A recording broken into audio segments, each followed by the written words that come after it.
یہ جو سوچا اور سمجھا جا رہا تھا کہ افغانستان کے امن کے لیے پاکستان جو کوششیں کر رہا ہے انہیں ہر فورم پر، خاص طور پر افغانستان ان کی گورنمنٹ نہ صرف تسلیم کرے گی بلکہ سراہے گی بھی، مگر ایسا نہیں ہو سکا۔ پاکستان کی امن کی کوششوں کو افغانستان کے صدر اشرف غنی نے اپنے الزامات کی زد میں ڈال دیا، الزامات سے بھر دیا۔ پاکستان پر امن کی بجائے ایسے سنگین الزامات عائد کیے کہ اس کے اوپر ہم ہارون صاحب کا تجزیہ لیں گے کہ آئندہ آنے والے دنوں میں افغانستان کی گورنمنٹ جب ایسا موقف ہر عالمی سطح پر اپناتی ہے تو کیا کیا مشکلات کھڑی ہو سکتی ہیں اور امن کی کوششوں کو کتنا نقصان پہنچ سکتا ہے۔ اس کے اوپر تو بات کریں گے۔ چائنا کے حوالے سے انڈیا کا کیا رول ہے اس تمام تر صورتحال میں، اس کے اوپر بات ہوگی۔ ہارون صاحب، افغانستان طالبان نے تو بہت غلبہ کر دیا ہے، بڑا کیا مطالبہ کیا؟ 7,000 قیدی ہیں ہارون صاحب، 7,000 قید، اس کے بدلے میں آفر کیا دیے 3 مہینے کے لیے جنگ بندی۔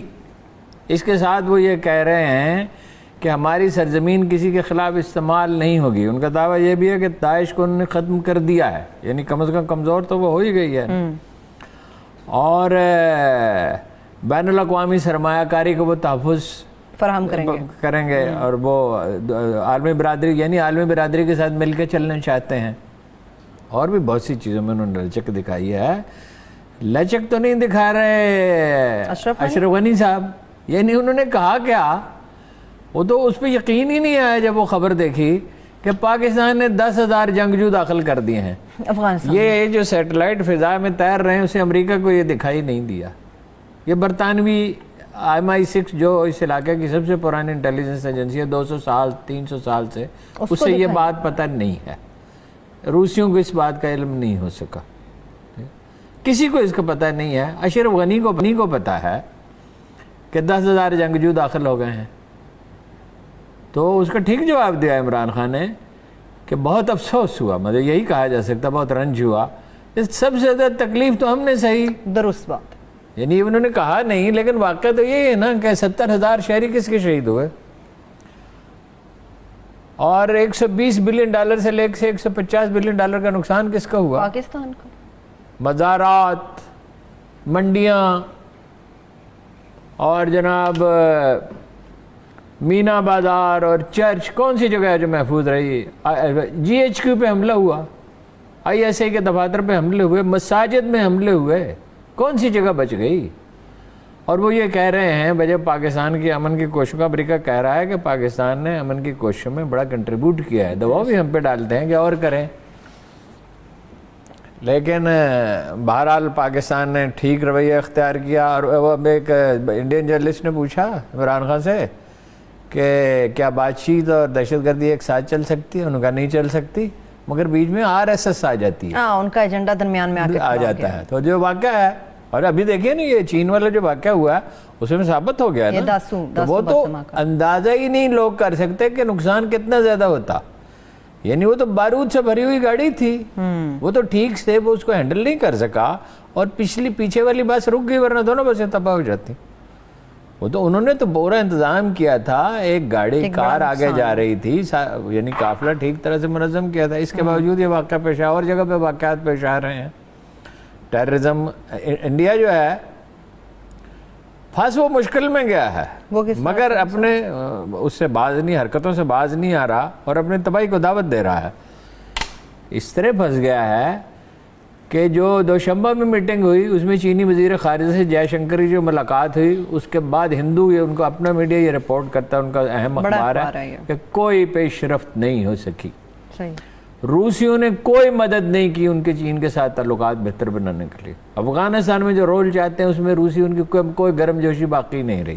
چین کے ساتھ تو ظاہر ہے اختلافات ہیں ہی، اور اب پھر یہ خبریں آ رہی ہیں کہ کچھ مزید علاقے پہ انہوں نے قبضہ کر لیا چینیوں نے، اور یہاں وہ دہشت گردی پہ تلے، اور افغانستان کو اسلحہ دیا اشرف غنی حکومت، اور اس کو تسلیم نہیں کر رہے، اس کو تسلیم نہیں کر رہے۔ اچھا بھائی، اب ایک حکومت جا رہی ہے، اسے جانا ہے، بے شک اس کے پاس ہے، امریکیوں کے تو سارے انداز ہی غلط ہو گئے نا، کہ ان کا یہ خیال تھا کہ یہ 2,50,000 تو اسپیشل ٹرینڈ آرمی ہے، اور 2 لاکھ کی دوسری آرمی ہے، 160 جہاز ہیں، ہیلی کاپٹر ہیں، گمان تھا کہ کنٹرول کر لیں گے، کہ کوئی 339 وہ پائلٹ ہیں، لیکن کنٹریکٹرز تھے نا جو زیادہ تر، جو سٹاف تھا۔ یہ امریکی نظام بھی عجیب ہے، اور گھبراہٹ میں نکلے ہیں، اور خطے کو ڈیسٹیبلائز کرنے کے لیے چھوڑ دیا. اب یہ انہیں اندازہ نہیں تھا کہ بھئی یہ تو ویسے اگر کوئی یعنی میں ہمیشہ کہتا ہوں کہ عقل کبھی تنہا نہیں ہوتی, کوئی نہ کوئی دوسرا جذبہ اس کے ساتھ جڑا ہوتا ہے. اگر ہوش مندی کے ساتھ تجزیہ کرتے تو یہاں ایک نگران حکومت بناتے. اب جو میں عرض کرتا ہوں آپ کو کہ وزیر خارجہ کا جو فارمولہ ہے, جے شنکر کا نہیں, امریکہ کے وزیر خارجہ اینتھنی بلنکن نے, تو اب انہیں اندازہ ہی نہیں تھا. کو تو 260 اضلاع پہ ان کا دعویٰ ہے قبضہ کر چکے ہیں, نہیں کر چکے تو کر لیں گے. بارڈرز کو انہوں نے کر لیا. یہ اچھا پھر یہ امراللہ صالح ایک عجیب و غریب شخصیت ہیں. یہ کیا باتیں کر رہے ہیں؟ اچھا پہلے گالیاں دیں. یہ این ڈی ایس کے سربراہ رہے ہیں نا, یہ عمران خان نے کہا نا این ڈی ایس ٹیررزم کرتی ہے, کانفرنس میں کہا اشرف غنی کی تقریر کے جواب میں. اور آر ایس ایس کا ایجنڈا ہے. اچھا, اور یہ این ڈی ایس کے سربراہ رہے ہیں, پرو انڈیا ہیں, نائب صدر ہیں اس وقت امراللہ صالح. یہ ایک افغانوں میں گروپ ہے مرسنریز کا جو انڈیا کے ساتھ ہے ہمیشہ سے. ٹھیک, ان کی کبھی کے جی بی سے کلیبریشن تھی, سی آئی اے سے تھی, اور ابھی را کے ساتھ ہے. ٹھیک ہے نا. ٹھیک, تو وہ دیکھیں کیا انہوں نے الزام لگایا کہ جی پاکستانی فضائیہ مداخلت کر رہی ہے. پاکستانی فضائیہ کون سے مداخلت کر رہی ہے؟ پھر اگین میں کہتا ہوں کہ دنیا میں کسی کو پاکستانی فضائیہ مداخلت کرتی نظر نہیں آ رہی. بس یہ چند لوگوں کو نظر آ رہا ہے. اس کو امراللہ صالح کو بتایا ہے کہ پاکستانی فضائیہ نے. ہوا یہ ہے کہ انہوں نے پاکستانی بارڈر کے ساتھ کارروائی کی جائے. سپن بلدک وہ علاقہ میں نے خوب گھوم پھر کے دیکھا ہے. کیا وہ علاقہ ارون صاحب؟ وہ گاڑیوں کی دور دور تک آپ کو قطاریں نظر آئیں گی جو سمگل ہو کے پاکستان آتی ہیں.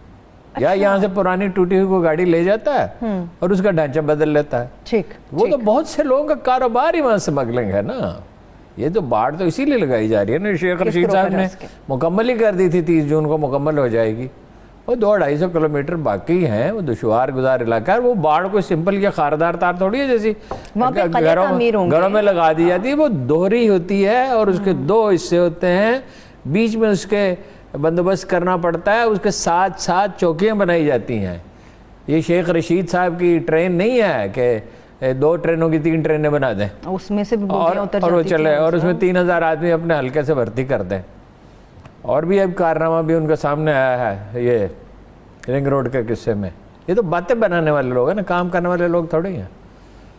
تو اسپن بولدک جو ہے نا وہ اچھا اسپن بولدک ایک تو یہ میں نے آپ سرچ کیا نا, انٹری پوائنٹ ہے نا چمن, ادھر چمن ہے ادھر اسپن بولدک ہے. ویسے کندھار بھی بالکل قریب ہے, 12 کلومیٹر آگے. تو یہ اس کے درمیان میں ایک جگہ ہے, اس پہ قبضے کی جنگ ہو رہی ہے. ٹھیک, کچھ علاقے پہ انہوں نے کر لیا ہے قبضہ. اب وہ اس میں فضائی کارروائی چاہتے ہیں. بین الاقوامی معاہدے کے تحت پاکستانی سرحد سے 10 کلومیٹر کے فاصلے تک وہ نہیں پاکستان بھی نہیں کر سکتا افغانستان کے اندر 10 کلومیٹر. یعنی ہم اپنی سرحد کے قریب کرنا چاہیں گے تو انہیں اطلاع دیں گے. ٹھیک ہے, فارن آفس نے ظاہر اس کی تردید ہی کر رہی تھی. کیا مکانہ بات ہے جو اشرف غنی نے کی ہے, جس کا دنیا میں کوئی ایک بھی تصدیق کرنے والا نہیں. اور کیا بات ہے جو امراللہ صالح نے کہی ہے.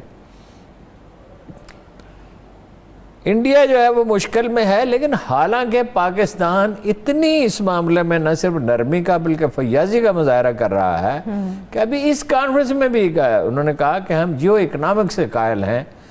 عمران خان نے کہا اور یہ واضح اشارہ کیا, بالکل پوری طرح واضح, جس کو دنیا کے ہر آدمی نے سمجھ لیا کہ بھائی اگر آپ, اس نے کہا نا شاہ محمود نے کہ جو دلی کو جو راستہ جاتا ہے وہ سری نگر سے جاتا ہے.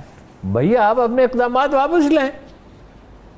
یعنی یہ نہیں کہہ رہے انہیں کشمیر خالی کریں, یہ نہیں کہہ رہے کہ بین الاقوامی اقوام متحدہ قراردادیں تسلیم کریں. ان سے کہہ رہے ہیں وہ 5 اگست کے اقدامات واپس لیں, جس سے خود انہیں نقصان پہنچ رہا ہے, جس میں خود انڈین اپوزیشن پارٹیاں ساری کی ساری متفق ہیں کہ اس سے نقصان ہوگا. اور کیا چیز انہیں آفر کر رہے ہیں, سینٹرل ایشیا تک رسائی. اس سے زیادہ پاکستان کیا قربانی, اس سے زیادہ گولڈن کیا ان کے لیے؟ یعنی اگر وہ چابہار پہنچیں گے جس پہ انہوں نے اتنی انویسٹمنٹ کی تھی تو سارا منصوبہ ہی ناکام ہو گیا نا. امریکہ کے ساتھ انڈیا بھی ڈوب گیا. تو سمندر کے راستے جائیں گے نا. پھر چابہار سے جو سینٹرل ایشیا کا راستہ ہے وہ اوسطاً 16 گھنٹے زیادہ ہے. 16 گھنٹے میں کتنا ڈیزل جلتا ہے, کتنا بیئر اینڈ ٹیئر ہوتا ہے, کتنے اس کے اخراجات بڑھ جائیں گے.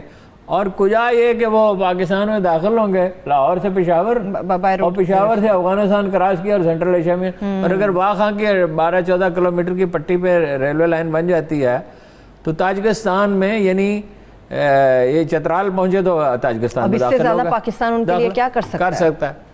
لیکن وہ جو ذہنیت ہے اس کا کوئی علاج نہیں ہے۔ اب جس طرح سے آپ نے قریشی صاحب کی بات کی، ارون صاحب، عمران خان صاحب نے جس طرح قریشی صاحب کو جے شنکر نے کہ ملنا چاہتا ہوں، ہی ریفیوزڈ۔ اچھا نہیں ملے؟ نہیں، ہی ریفیوزڈ۔ نہیں، اسی پہ تو انہوں نے کہا کہ یہ راستہ سری نگر سے جاتا ہے۔